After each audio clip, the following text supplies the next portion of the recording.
Everyone, welcome to Percy sisters. तो आज हम देखने वाले हैं क्लास 6 की एनसीईआरटी बुक, जिसका आज चैप्टर 1 देखने वाले हैं, जिसका नाम है क्या, कब, कहाँ और कैसे। तो आज हम देखने वाले हैं इसका टॉपिक, अतीत के बारे में हम क्या जान सकते हैं। अतीत के बारे में हम बहुत कुछ जाना जा सकता है, जैसे लोग क्या खाते थे, कैसे कपड़े पहनते थे, किस तरह के घरों में रहते थे।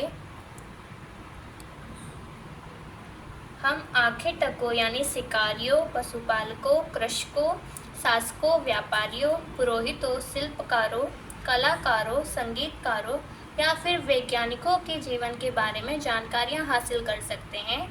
यही नहीं, हम यह भी पता कर सकते हैं कि उस समय बच्चे कौन से खेल खेलते थे, कौन सी कहानियाँ सुना करते थे, कौन से नाटक देखा करते थे या फिर कौन कौन से गीत गाते थे। नेक्स्ट टॉपिक है, लोग कहाँ रहते थे। कई लाख वर्ष पहले से लोग इस नदी के तट पर रह रहे थे। यहाँ रहने वाले आरंभिक लोगों में से कुछ कुशल संग्राहक थे, जो आसपास के जंगलों की विशाल संपदा से परिचित थे। अपने भोजन के लिए वे जड़ों, फलों तथा जंगल के अन्य उत्पादकों का यहीं से संग्रह किया करते थे। वे जानवरों का आखेट यानी शिकार भी करते थे। अब तुम उत्तर पश्चिम की सुलेमान और किरथर पहाड़ियों का पता लगाओ। इसी क्षेत्र में कुछ ऐसे स्थान हैं जहां लगभग 8000 वर्ष पूर्व स्त्री पुरुषों ने सबसे पहले गेहूं तथा जौ जैसी फसलों को उपजाना आरंभ किया। उन्होंने भेड़, बकरी और गाय बैल जैसे पशुओं को पालतू बनाना शुरू किया। ये लोग गांवों में रहते थे। उत्तर पूर्व में गारो तथा मध्य भारत में विंध्य पहाड़ियों का पता लगाओ। ये कुछ अन्य ऐसे क्षेत्र थे जहां कृषि का विकास हुआ, जहां सबसे पहले चावल उपजाया गया। वे स्थान विंध्य के उत्तर में स्थित हैं। मानचित्र पर सिंधु तथा इसकी सहायक नदियों का पता लगाने का प्रयास करो। सहायक नदियां उन्हें कहते हैं जो एक बड़ी नदी में मिल जाती हैं। लगभग 4700 वर्ष पूर्व इन्हीं नदियों के किनारे कुछ आरंभिक नगर फले फूले। गंगा व इसकी सहायक नदियों के किनारे तथा समुद्र तटवर्ती इलाकों में नगरों का विकास लगभग 2500 वर्ष पूर्व हुआ। गंगा तथा इसकी सहायक नदी सोन का पता लगाओ। गंगा के दक्षिण में इन नदियों के आसपास का क्षेत्र प्राचीन काल में मगध, वर्तमान में बिहार के नाम से जाना जाता है। यानी अभी जो बिहार है उसे पहले मगध कहा जाता था।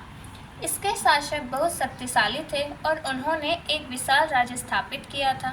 देश के अन्य हिस्सों में भी ऐसे राज्यों की स्थापना की गई थी। लोगों ने सदैव उपमहाद्वीपों के एक हिस्से से दूसरे हिस्से तक यात्रा की। कभी कभी हिमालय जैसे ऊंचे पर्वतों, पहाड़ियों, रेगिस्तान, नदियों तथा समुद्रों के कारण यात्रा जोखिम भरी होती थी।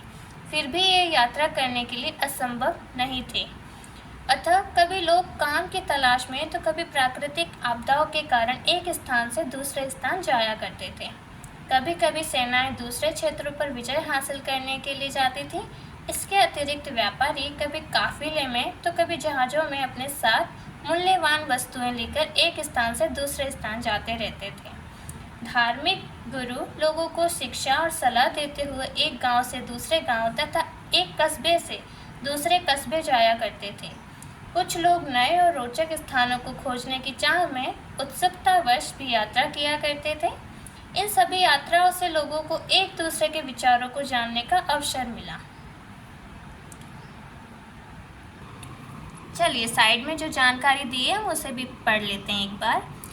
मानचित्र 1, दक्षिण एशिया, आधुनिक भारत, पाकिस्तान, बांग्लादेश, नेपाल, भूटान और श्रीलंका और अफगानिस्तान, ईरान, चीन तथा म्यांमार आदि पड़ोसी देशों को दर्शाता है। दक्षिण एशिया एक महाद्वीप से छोटा है, लेकिन विशालता तथा बाकी एशिया से समुद्रों, पहाड़ियों तथा पर्वतों से बटे होने के कारण इसे प्रायः उपमहाद्वीप भी कहा जाता है। चलिए नेक्स्ट पॉइंट देखते हैं, आज लोग यात्राएं क्यों करते हैं। एक बार फिर से मानचित्र 1 को देखो। पहाड़ियाँ, पर्वत और समुद्र इस उपमहाद्वीप की प्राकृतिक सीमा का निर्माण करते हैं। हालांकि लोगों के लिए इन सीमाओं को पार करना आसान नहीं था।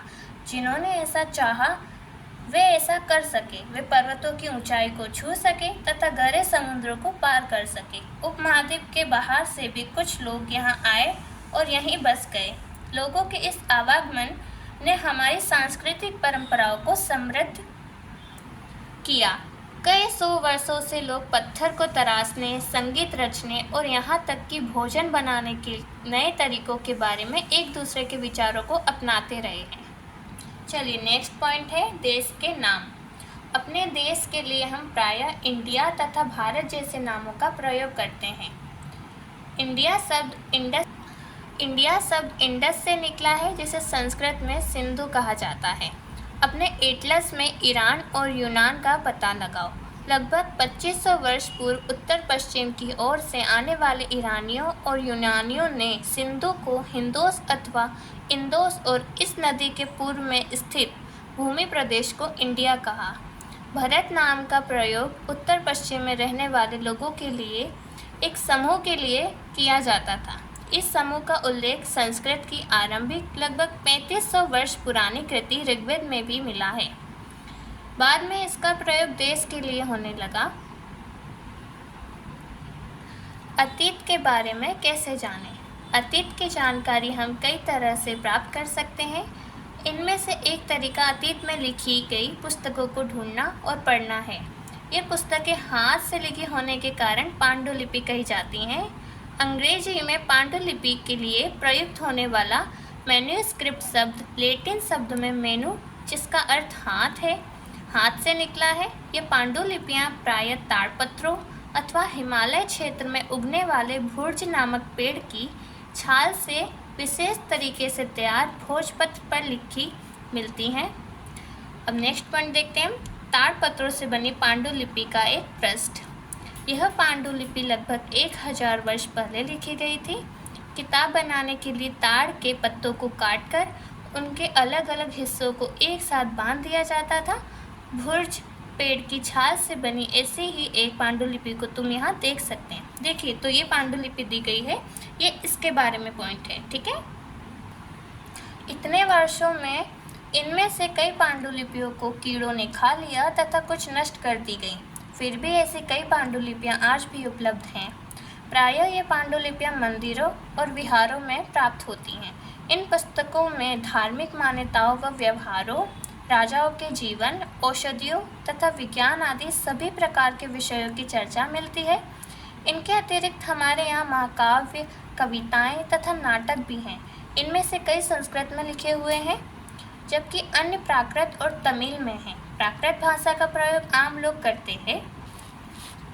हम अभिलेखों का भी अध्ययन कर सकते हैं। ऐसे लेख पत्थर अथवा धातु जैसी अपेक्षाकृत कठोर सतहों पर उत्कीर्ण किए गए मिलते हैं। कभी कभी शासक अथवा अन्य लोग अपने आदेशों को इस तरह उत्कीर्ण करवाते थे ताकि लोग उन्हें देख सकें, पढ़ सकें तथा उनका पालन कर सकें। कुछ अन्य प्रकार के अभिलेख भी मिलते हैं जिनमें राजाओं तथा रानियों सहित अन्य स्त्री पुरुषों ने भी अपने कार्यों के विवरण उत्कीर्ण करवाए हैं। उदाहरण के लिए प्रायः शासक लड़ाइयों में अर्जित विजयों का लेखा जोखा रखा करते थे। लगभग 2250 वर्ष पुराना यह अभिलेख वर्तमान अफगानिस्तान के कंधार से प्राप्त हुआ है। यह अभिलेख अशोक नामक शासक के आदेश पर उत्कीर्ण करवाया गया था। इस शासक के विषय में तुम अध्याय 8 में पढ़ोगी। जब हम कुछ लिखते हैं तब हम किसी लिपि का प्रयोग करते हैं। लिपियाँ अक्षरों अथवा संकेतों से बनी होती हैं। जब हम कुछ बोलते हैं अथवा पढ़ते हैं तब हम एक भाषा का प्रयोग करते हैं। यह अभिलेख इस क्षेत्र में प्रयुक्त होने वाली यूनानी तथा अरामेइक नामक 2 भिन्न लिपियों तथा भाषाओं में है। तो देखिए, ये पॉइंट, ये जो अभिलेख दिया गया है इसके बारे में बताया गया है, ठीक है। इसके अतिरिक्त अन्य कई वस्तुएं अतीत में बनी और प्रयोग में लाई जाती थीं। ऐसी वस्तुओं का अध्ययन करने वाला व्यक्ति पुरातत्वविद कहलाता है। पुरातत्वविद पत्थर और ईंट से बनी इमारतों के अवशेषों, चित्रों तथा मूर्तियों का अध्ययन करते हैं। वे औजारों, हथियारों, बर्तनों, आभूषणों तथा सिक्कों की प्राप्ति के लिए छानबीन तथा खुदाई भी करते हैं। इनमें से कुछ वस्तुएं पत्थर, पक्की मिट्टी तथा कुछ धातु की बनी हो सकती हैं। ऐसे तत्व कठोर तथा जल्दी नष्ट न होने वाले होते हैं। पुरातत्वविद जानवरों, चिड़ियों तथा मछलियों की हड्डियां भी ढूंढते हैं। इससे उन्हें यह जानने में भी मदद मिलती है कि अतीत में लोग क्या खाते थे। वनस्पतियों के अवशेष बहुत मुश्किल से बच पाते हैं। यदि अन्न के दाने अथवा लकड़ी के टुकड़े जल जाते हैं तो वे जले हुए रूप में बचे रहते हैं। क्या पुरातत्वविदों को बहुधा कपड़ों के अवशेष मिले होंगे? देखिए, पांडुलिपियों, अभिलेखों तथा पुरातत्व से ज्ञात जानकारियों के इतिहासकार प्रायः स्रोत शब्द का प्रयोग करते हैं। इतिहासकार उन्हें कहते हैं जो अतीत का अध्ययन करते हैं। स्रोत के प्राप्त होते ही अतीत के बारे में पढ़ना बहुत रोचक हो जाता है, क्योंकि इन स्रोतों की सहायता से हम धीरे धीरे अतीत का पुनर्निर्माण करते जाते हैं। अतः इतिहासकार तथा पुरातत्वविद उन जासूसों की तरह हैं जो इन सभी स्रोतों का प्रयोग सुराग के रूप में कर अतीत को जानने का प्रयास करते हैं। चलिए इस छोटे से पॉइंट को भी देख लेते हैं। बाएं, एक प्राचीन नगर से प्राप्त पात्र। इस तरह के पात्रों का प्रयोग 4700 वर्ष पूर्व होता था। दाएं, एक पुराना चांदी का सिक्का, यानी ये। इस तरह के सिक्कों का प्रयोग लगभग 2500 वर्ष पूर्व होता था। हमारे द्वारा आज प्रयोग में आने वाले सिक्कों से यह सिक्का कैसे भिन्न है? अतीत एक या अनेक। यहाँ अतीत शब्द का प्रयोग बहुवचन के रूप में किया गया है। ऐसा इस तथ्य की ओर ध्यान दिलाने के लिए किया गया है कि अलग अलग समूह के लोगों के लिए इस अतीत के अलग अलग मायने थे। उदाहरण के लिए पशुपालकों अथवा कृषकों का जीवन राजाओं तथा रानियों के जीवन से तथा व्यापारियों का जीवन शिल्पकारों के जीवन से बहुत भिन्न था। जैसा कि हम आज भी देखते हैं, उस समय भी देश के अलग अलग हिस्सों में लोग अलग अलग व्यवहारों, रीति रिवाजों का पालन करते हैं। उदाहरण के लिए आज अंडमान द्वीप के अधिकांश लोग अपना भोजन मछलियां पकड़कर, शिकार करके तथा फल फूल के संग्रह द्वारा प्राप्त करते हैं।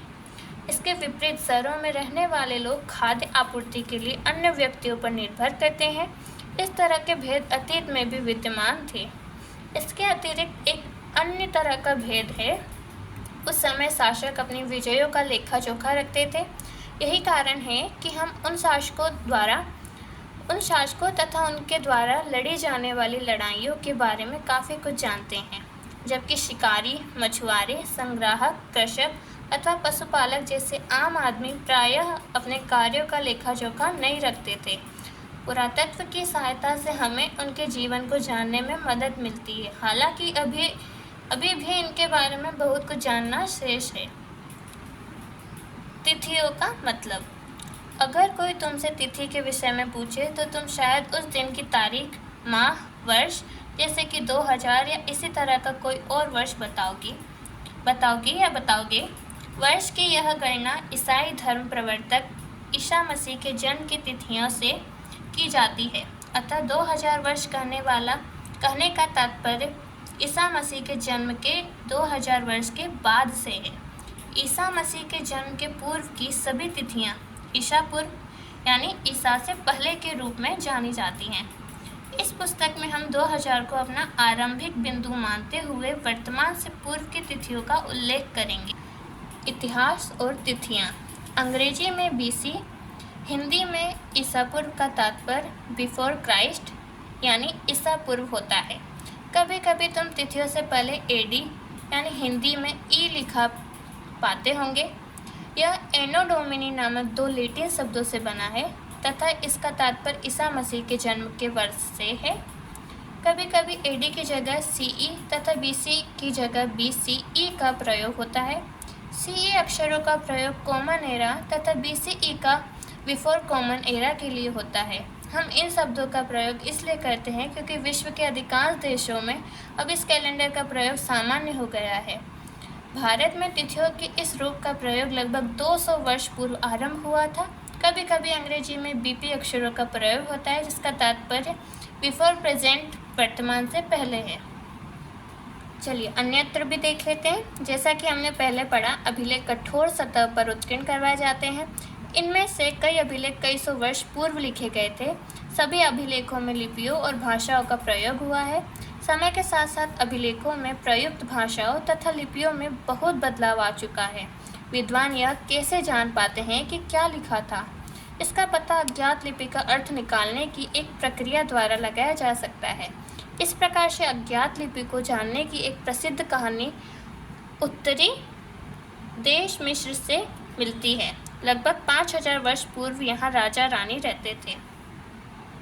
मिस्र के उत्तरी तट पर रोसेट्टा नाम का एक कस्बा है। यहाँ से एक ऐसा उत्कीर्णित पत्थर मिला जिस पर एक ही लेख 3 भिन्न भिन्न भाषाओं तथा लिपियों यानी यूनानी तथा मिस्री लिपि के 2 प्रकारों में है। कुछ विद्वान यूनानी भाषा पढ़ सकते थे। उन्होंने बताया कि यहाँ राजाओं तथा रानियों के नाम एक छोटे से फ्रेम में दिखाए गए हैं। इसे कारतूस कहा जाता है।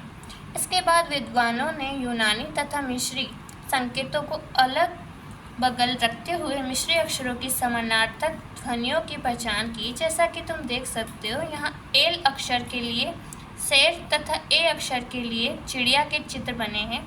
एक बार जब उन्होंने यह जान लिया कि विभिन्न अक्षर किनके लिए प्रयुक्त हुए हैं, तो वे आसानी से अन्य अभिलेखों को भी पढ़ सकते हैं। तो चलिए, आज हमारा चैप्टर 1 कंप्लीट होता है और इसमें से जो मैंने पॉइंट हाईलाइट किए हैं वो आप भी कर सकते हैं और देख सकते हैं कि क्या इम्पोर्टेंट है इसमें। तो आप बताइए वीडियो आपको कैसी लगी, कमेंट करके ज़रूर बताइएगा और वीडियो को लाइक करें, चैनल को सब्सक्राइब करें और कमेंट करें कैसा लगा आपको। मिलते हैं नेक्स्ट वीडियो में, तब तक के लिए बाय एंड टेक केयर।